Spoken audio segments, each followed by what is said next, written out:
Boa noite, muito boa noite, sejam bem-vindos, estamos ao vivo, eu sou o Maicon Coraza, assessor de comunicação da MIC Oeste, estamos com mais uma entrevista da Semana da Saúde Virtual da MIC Oeste, esse evento que é tradicional em Cascavel, em outros anos ocorria em sua edição presencial, né? E agora tivemos que adaptar, fizemos adequações e estamos com uma sequência de entrevistas com profissionais da área da saúde, levando informações principalmente de prevenção para você que está nos acompanhando.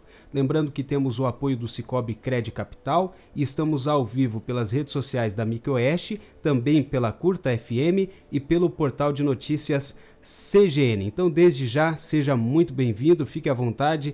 Essa live é pensada em você e para você. Então, interaja conosco e aproveite tudo que o nosso convidado tem para compartilhar em termos de prevenção voltado para a saúde ocular. Ele já está aparecendo na tela, nosso convidado especialíssimo é o Dr. Antônio Komatsu Filho.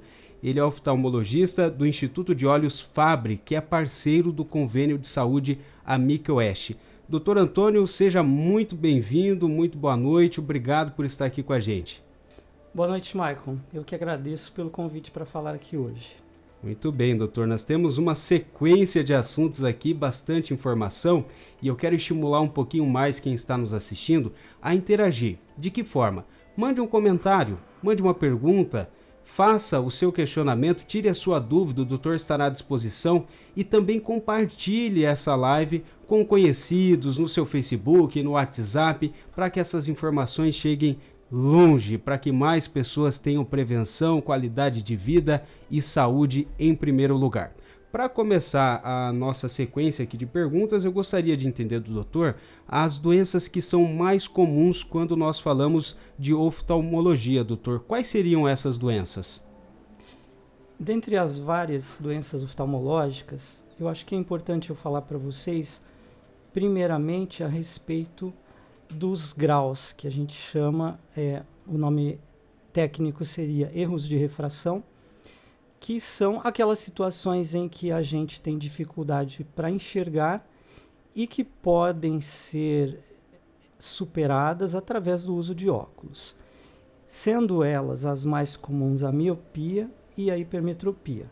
Temos também uma terceira que se chama astigmatismo, que representa dificuldade para ver longe e perto, e numa idade mais avançada, uma quarta alteração que se chama presbiopia, que popularmente a gente chama de vista cansada e que atinge todas as pessoas a partir dos 40 anos de idade.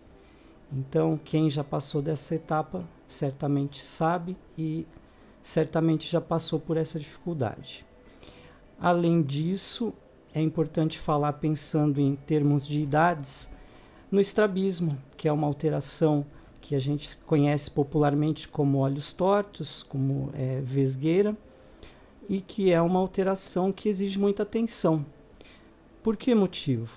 Toda condição de alteração ocular que acontece na infância, ela tem um alto potencial de trazer um problema sério para o restante da vida do indivíduo, uma vez que o desenvolvimento da visão acontece até os 7 anos de idade. Ou seja, alterações reversíveis precisam ser descobertas logo, no tempo mais precoce possível, para que, sendo tratadas, esse desenvolvimento da visão possa ocorrer. No caso específico do estrabismo, quando a gente tem um olho que não está alinhado, esse olho vai deixar de se desenvolver normalmente.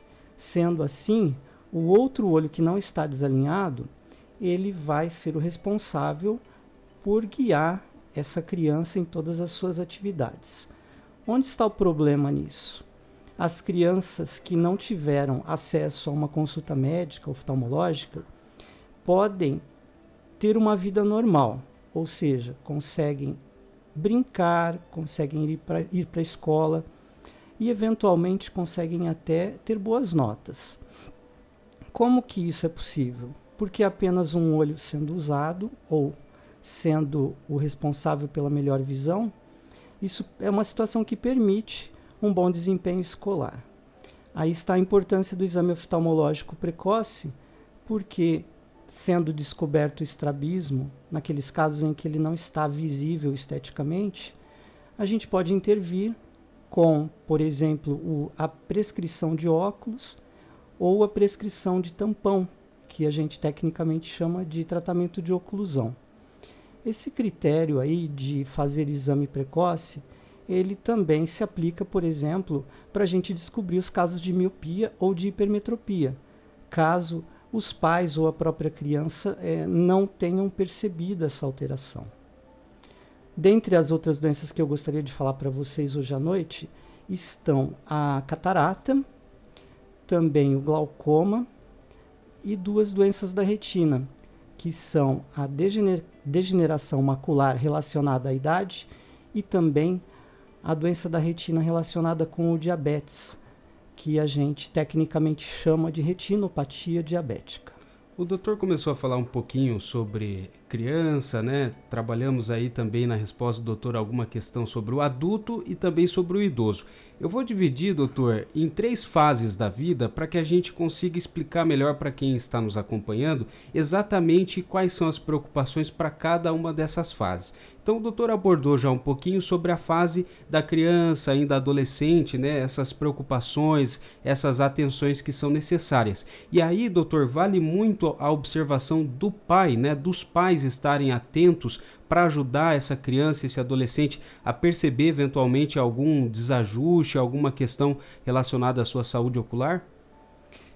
Esse teu comentário é extremamente importante, porque o que a gente observa na prática é que nem sempre as crianças manifestam queixas em relação a uma dificuldade de visão. Sendo assim, os pais têm o seu papel. Por exemplo, eles podem observar pequenas alterações de comportamento ou alterações de rotina da vida dessa criança que podem ser indícios de alterações oculares. Por exemplo, crianças que coçam muito os olhos, crianças que começam a apresentar dificuldades escolares, que podem ser confundidas com falta de atenção, falta de interesse, ou mesmo uma situação que é muito comentada no consultório, que é o fato de as crianças se aproximarem muito da tela da televisão para ver algum programa. Isso pode ser, em alguns casos, um simples hábito, mas em muitos casos também pode ser uma dificuldade visual e que precisa ser investigada para que a gente descubra a causa. Em relação à prevenção, doutor, nós estamos falando de um público bastante ativo, né? A criança, o adolescente, e hoje a parte eletrônica está muito presente na vida de todos nós e das crianças e dos adolescentes parece que ainda mais, os jogos no celular, tablet. Isso é um risco para a saúde ocular dessas crianças, desses adolescentes? Até que ponto é mito, né, essa questão e até que ponto realmente é um sinal de alerta para os pais que estão nos assistindo? Essa é uma pergunta bastante importante e atual e há vários aspectos para eu comentar contigo sobre ela. Mas a gente podia começar falando de alterações que não seriam preocupantes a longo prazo, mas que trazem um desconforto momentâneo ou um desconforto no momento que a gente está fazendo aquelas atividades. Quando nós estamos fazendo atividades de leitura, ou mesmo assistindo um vídeo ou jogando videogame, a frequência das nossas piscadas diminui. Isso é um mecanismo involuntário, é o nosso próprio cérebro que está programado para isso. Ou seja, suponhamos que em uma atividade que não seja de prestar atenção, a gente tem um número de piscadas. Ao estarmos prestando atenção, esse número diminui muito. E como o nosso olho depende da lubrificação que é oferecida no momento da piscada, ao piscarmos menos, consequentemente teremos um potencial ressecamento dos olhos. O que isso pode causar para a gente naquele momento? Um pouco de embaçamento, um pouco de sensação de ardor, de coceira e até mesmo levar os olhos vermelhos. Essa situação ela pode ser contornada com o uso de um colírio lubrificante. Mas tem algumas outras situações que são um pouquinho mais complexas. Por exemplo, as telas de eletrônicos emitem um tipo de radiação que se supõe que a longo prazo podem trazer algum problema para estruturas oculares. Sendo assim, o tempo de uso é importante de ser observado e, em geral, os pediatras têm uma recomendação quanto ao tempo de uso, digamos assim, tolerável para cada faixa etária. Agora que a gente está na pandemia, esse critério está sendo um pouco deixado de lado porque os pais estão tendo que oferecer aos filhos as aulas virtuais e quando não estão em aulas, eles podem estar usando os eletrônicos para lazer, mas de qualquer forma essa observação é importante de ser buscada, essa orientação. Além disso, existe uma preocupação com questões ortopédicas, porque ao ficar usando os eletrônicos, as crianças e adolescentes podem não estar se posicionando da maneira mais saudável. Então, uma recomendação que eu dou no consultório é que seja evitado o uso desses eletrônicos, por exemplo, deitado ou em posições laterais. O melhor seria mesmo sentado, apoiando os braços, para que não haja maiores complicações. Existem estudos recentes e já bem sedimentados a respeito da possível influência do uso dos eletrônicos, e em especial os tablets e celulares, no possível aumento da quantidade de miopia de cada pessoa, ou no surgimento de miopia. Esses estudos avaliaram principalmente países asiáticos, nos quais o uso de eletrônicos e também o hábito de leitura é mais prolongado do que no nosso país. Foi constatado que algumas crianças estão tendo aumento de miopia. Ou seja, a orientação que eu tiro dessa situação é que o uso de eletrônicos ou seja, celulares e tablets, seja mais comedido, dentro daquele critério que cada pai e mãe pode entender como correto para os seus filhos. Há uma outra alteração que eu gostaria de falar que tem a ver com a pandemia, é que com essa alteração da nossa rotina, as crianças e os adolescentes foram por algum tempo privados das atividades externas, por motivos que a gente já sabe, isolamento social, e há estudos também que falam que quanto mais atividades externas as crianças e adolescentes tiverem, mais a gente tem uma possibilidade de redução de aumento de miopia. Então, é mais uma dica para quem puder escolher para seus filhos entre atividades internas e externas, seja de leitura ou seja atividades físicas, dar preferência para as atividades externas. Doutor, em relação à prevenção, imagino que a questão da consulta, né, é muito importante, esse acompanhamento e realmente estar procurando o médico no momento adequado. E qual seria, doutor, o tempo adequado? De quanto em quanto tempo, falando para o público de criança e adolescente, essa consulta precisa ser recorrente? Marco, eu gostaria de citar primeiramente que no nosso país existe a obrigatoriedade do teste do olhinho, que é o primeiro exame de olho que pelo qual o bebê passa, que deve ser feito já na maternidade. E a seguir, existe alguma controvérsia a respeito de qual seria a idade adequada, mas em geral, uma consulta a partir de 1 ano de idade já é necessária, mesmo que a gente suponha que a criança é saudável em relação à visão. A segunda consulta poderia ser mais ou menos com 3 aninhos, estando tudo ok. A partir daí, a frequência varia de acordo com algumas orientações de algumas diferentes linhas. Mas eu sugiro que a cada 2 anos, pelo menos, a contar de 3 anos de idade, seria interessante. Lembrando ainda daquilo que eu te falei, que eu estou falando para vocês a respeito da idade limite de 7 anos para diagnóstico de doenças oculares. Então, caso haja aí alguma suspeita de problema ocular, uma consulta deve ser agendada em seguida, logo que essa suspeita surgir. Na parte da idade após os 7 anos de idade, a gente passa a ter aí uma possibilidade de surgimento dos graus, né, dos erros de refração. E nessa idade também seria interessante a consulta anual.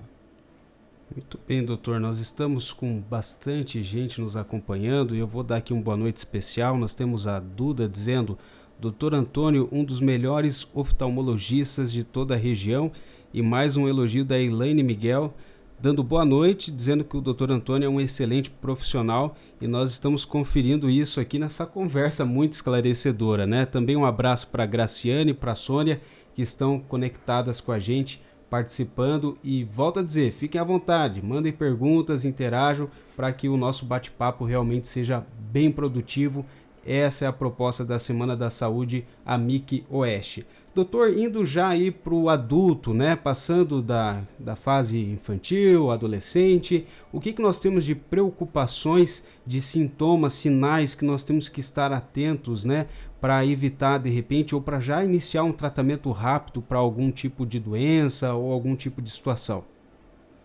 Eu gostaria de mencionar aqui um problema que é universal, que é a dificuldade de leitura que aparece a partir dos 40 anos. É um problema progressivo, para algumas pessoas lento, mas que traz aí um impacto na qualidade de vida, já que hoje a gente usa muito a leitura no trabalho, em casa, com esse advento do uso das tecnologias digitais. Então, isso acaba sendo um problema quando a gente passa a ter um menor desempenho na leitura, seja no trabalho, como eu falei, ou em casa. Então, essa alteração se chama presbiopia e ela é de fácil resolução. A gente faz os exames, determina para aquela pessoa qual é o grau que ela precisa e o uso de um óculos ou de lente de contato pode resolver a situação. Com relação a uma idade um pouco mais avançada, que seria a partir de 55 anos, a gente começa a ter o aparecimento de duas alterações que são muito comuns. Uma que é chamada de catarata e que é uma alteração da transparência de um elemento interno do olho, que é o cristalino. Basicamente, esse cristalino que a vida inteira era transparente, ele passa a ficar opaco. Então a gente tem aí uma alteração que é lenta, mas que a partir de um determinado momento prejudica bastante a nossa visão. E o tratamento para isso é uma cirurgia. Não tem como resolver isso de outra forma. A segunda alteração que eu queria comentar com vocês é o glaucoma, que é uma alteração em outra estrutura do olho, o nervo óptico. E é uma alteração, por vezes, difícil de ser diagnosticada, caso o médico que está fazendo o exame não preste atenção no nervo óptico. Mas, em geral, é um exame feito de rotina dentro da consulta oftalmológica. Então, esse nervo passa a ter um mau funcionamento ou um menor funcionamento relacionado a questões genéticas ou secundário a algumas situações, como, por exemplo, um machucado do olho. E, em geral, ele progride de forma lenta. Então, as pessoas não conseguem identificar isso na vida cotidiana. Dentro do exame oftalmológico, a gente vai observar essa aparência do nervo, vamos medir a pressão ocular, que muitas vezes, estando alta, pode ser a causa para esse problema, e em outras vezes, não estando alta, precisa ser acompanhada de qualquer forma para entendermos a progressão da doença. Como que nós tratamos isso? Com colírios, e em casos em que os colírios não atingem o objetivo de abaixar a pressão ou de controlar o problema, a gente lança a mão da cirurgia. Como que esse problema pode ser sentido ou como ele afeta a vida das pessoas? Ele causa, com o progredir da alteração do nervo óptico, nós vamos começando a perder a nossa visão periférica, que basicamente é a visão que a gente usa, por exemplo, quando estamos dirigindo e precisamos perceber a movimentação que está ao nosso lado, na lateral direita, esquerda ou mesmo acima ou abaixo do ponto que nós estamos observando. Ainda dentro da nossa progressão na idade, e um pouquinho mais adiante, nós vamos ter as duas doenças de retina que eu mencionei para vocês. Uma delas é a degeneração macular relacionada à idade, que é uma alteração relacionada à exposição ao sol, também a alguns elementos hereditários, genéticos, e que vai levar, por vezes, a uma alteração ocular pequena em sua forma inicial e que pode não ser percebida. Porém, com o passar do tempo, ela pode levar a um embaçamento que é um pouco mais... que causa um prejuízo um pouco maior à visão, que é um embaçamento da visão central. Eu falo que ele é um pouco maior porque ele vai comprometer atividades muito habituais das pessoas, como a leitura, como ver TV. Então, por isso se torna mais rápido para ser notado. Para que seja diagnosticado, é preciso ser feito um exame da retina e, caso seja diagnosticado, existem tratamentos, em geral com injeção de medicamentos dentro do olho. E a outra alteração de retina que eu queria mencionar para vocês está relacionada a uma doença sistêmica que a gente chama, que é o diabetes. Então, o diabetes ele é uma alteração metabólica, endocrinológica, que vai alterando o funcionamento de vários órgãos do corpo, como, por exemplo, os rins e como a retina, e ele altera o funcionamento da retina.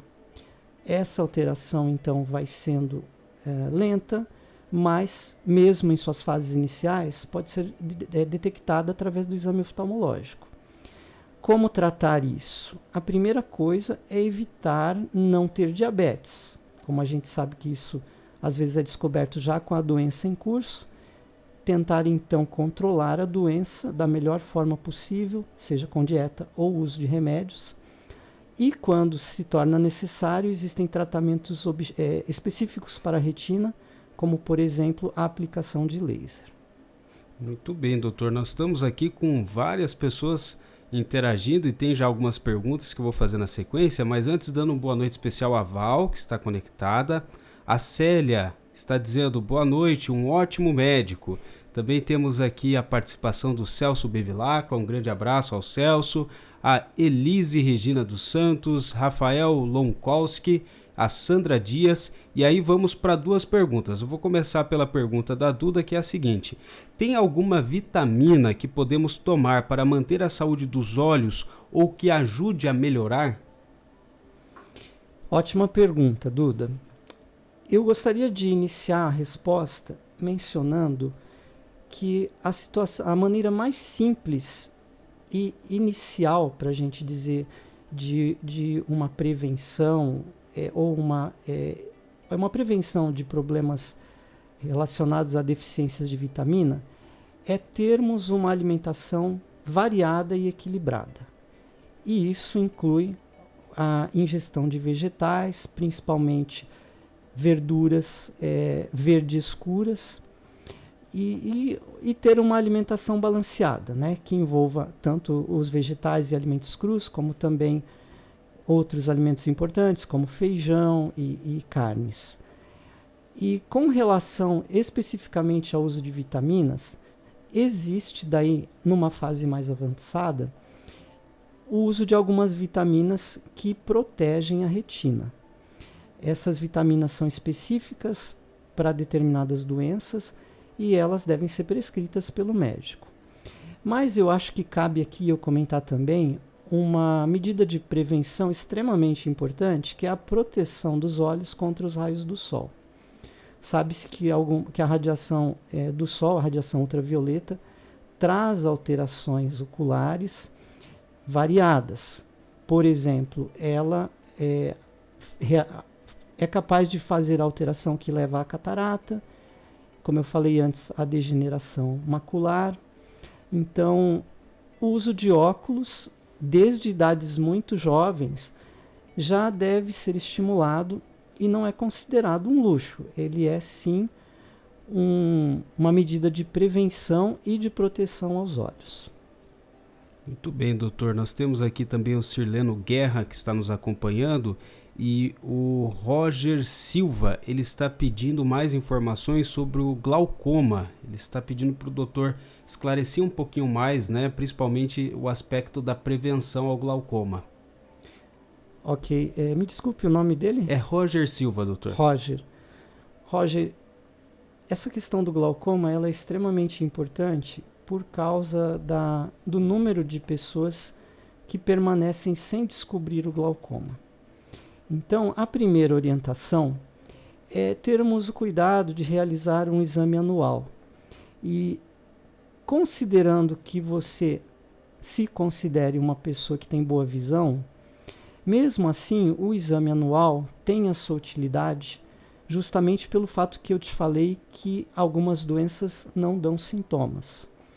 Glaucoma é uma delas. Uma vez que eu disse que a progressão ou o aparecimento do embaçamento de visão por causa do glaucoma é lento, o nosso organismo ele vai se adaptando a uma possível dificuldade e ele não vai percebendo, quer dizer, o indivíduo não vai percebendo.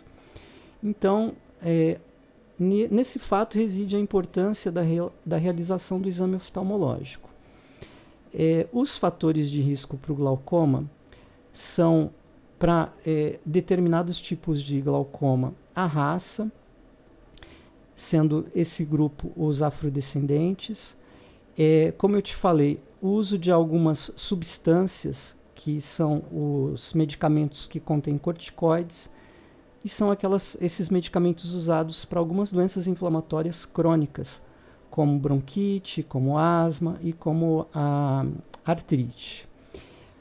Traumas oculares, que é um número menor de situações, mas que também precisa ser mencionado. E sendo assim, o que é feito de exame no momento que a gente quer investigar uma possível situação de glaucoma?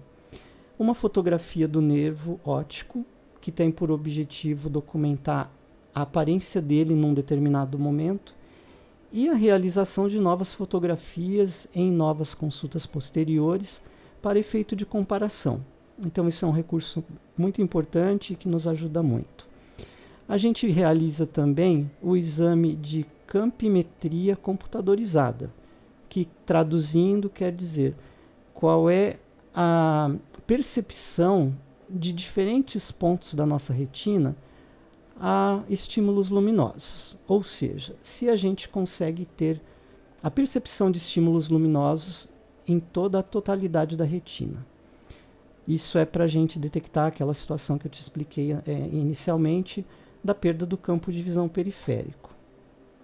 Tem outro exame que a gente faz, que se chama tomografia de nervo óptico, que ajuda a verificar como está a situação da saúde do nervo em sua porção interna, a porção que a gente não consegue visualizar durante o exame. Então, todos esses exames são importantes, eventualmente precisam ser repetidos periodicamente, e nem sempre o diagnóstico é firmado num primeiro momento. Tudo depende de exames comparativos, seriados e posteriores, para que a gente entenda como que está funcionando aquele nervo daquela pessoa.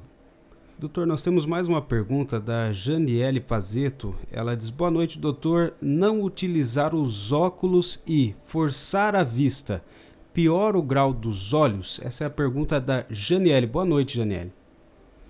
Boa noite, Janiele. Obrigado pela pergunta. Aqui a gente precisa diferenciar um pouco em relação ao tipo de grau que a pessoa tem. Então, por exemplo, a miopia, que é um problema que afeta a visão de longe. Em geral, a miopia, quando uma pessoa deixa de usar os óculos, ela vai perceber um prejuízo nítido, desculpe o trocadilho, mas vai perceber facilmente um prejuízo de desempenho de função. Ou seja, se eu uso meus óculos, por exemplo, para dirigir, e se eu passar a não usá-los, eu não vou conseguir ler placas, eu não vou conseguir, talvez, ver algo se movendo numa distância não tão longa. Então, nesse caso, o que temos é um prejuízo de desempenho, um menor desempenho visual, e que não deve levar a problemas posteriores, mas sim um problema de segurança até, né? Agora, quando a gente fala, por exemplo, de precisarmos usar um óculos para perto e não estamos usando, a gente vai entrar com outro elemento que é o esforço visual. Então, nesse caso, ao ler para as pessoas que precisam de óculos para ler e não os usam, a atividade de leitura vai levar a um cansaço visual. É uma outra forma de perda de desempenho e de função, que vai levar, por exemplo, a possível embaçamento de visão, dor de cabeça. E nessa situação, eu sugiro que o óculos não seja dispensado. Muito bem, doutor. Nós temos aqui também uma boa noite especial para Fátima Lopes. O Sirleno Guerra sempre está acompanhando as nossas transmissões. E já partindo para o final dessa live, doutor, nós teríamos muito assunto aqui, né? Muita coisa para abordar. Mas já partindo para o final dessa live, eu gostaria de antes verificar só se tem mais algum questionamento. E tendo algum questionamento, eu já faço ao doutor. Vamos lá, deixa eu ver aqui, doutor. Tá. Quando uma pessoa enxerga bichinhos, bolinhas, ao olhar e piscar, é uma doença grave? Quem está perguntando é a Sônia Regina. Boa noite, Sônia Regina. Essa é uma alteração comum, é uma queixa frequente no consultório e não se pode generalizar e dizer que isso não é um problema. E eu vou explicar por quê. Essa alteração, ela em geral tem a ver com alterações internas do olho, que na maioria das vezes são inofensivas. E se chama descolamento de vítreo posterior, é o nome técnico disso. Porém, é necessário a realização do exame oftalmológico para descartar problemas mais sérios. Então, via de regra, não é para ser um problema grave, porém não se pode dizer isso sem o exame oftalmológico. Então, aquelas pessoas que têm essa alteração e que nunca fizeram o exame, precisam fazer. E aquelas que fazem, conversar com o seu oftalmologista para verificar se essa alteração representa algum outro problema ou se é uma situação que não vai trazer problemas mais graves. Muito bem, doutor. Quero agradecer a sua participação, sua transmissão de conhecimento. Com toda certeza, essa live aqui cumpre o seu papel, levando esse estímulo à prevenção, as pessoas estarem atentas à saúde ocular. E agradecer realmente, viu, doutor? Muitíssimo obrigado. Deixar o doutor à vontade para as conclusões, sua mensagem final. E mais uma vez, em nome da MIC Oeste, o nosso muito obrigado. Michael, agradeço a oportunidade de falar aqui com vocês. E o que eu posso deixar de mensagem aqui no final da nossa conversa é que a gente não menospreze alterações na nossa visão. Seja um pequeno embaçamento, uma pequena dor ou uma pequena irritação, eu sempre recomendo que seja procurado uma ajuda de um oftalmologista para realmente confirmar que aquilo não é nada de preocupante e que possa ser resolvido de maneira simples. A outra recomendação diz respeito a gente dar valor e dar importância às revisões periódicas e seguir a orientação do oftalmologista quanto à periodicidade. Se for para fazer anual, se for para fazer 6 meses, a gente deve seguir. E agradeço de novo a oportunidade, agradeço o convite da AMIC e boa noite. Obrigado, Dr. Antônio Komatsu Filho. Ele é oftalmologista do Instituto de Olhos Fabre, que é conveniado à AMIC Oeste, a AMIC Oeste que possui um convênio de saúde amplo, com a possibilidade da sua empresa estender esse convênio para os funcionários, colaboradores, para os seus familiares. Enfim, é uma possibilidade de acesso a bem-estar, acesso à prevenção, e a AMIC Oeste cumpre esse papel social relevante já há mais de 30 anos. Quero agradecer profundamente a sua participação, sua interação, você que nos assistiu, agradecer o apoio do Sicoob Cred Capital e também aos nossos parceiros, o portal CGN, que retransmitiu essa entrevista, e o Curta FM, que também esteve conectado conosco. Amanhã temos mais uma live na Semana da Saúde, vamos falar um pouquinho sobre a questão dermatológica. Mais informações, a doutora Mariane estará aqui conosco, passando dicas, passando informações, tirando dúvidas, e a Semana da Saúde segue até sexta-feira. Muito obrigado, uma ótima noite e até amanhã no mesmo horário.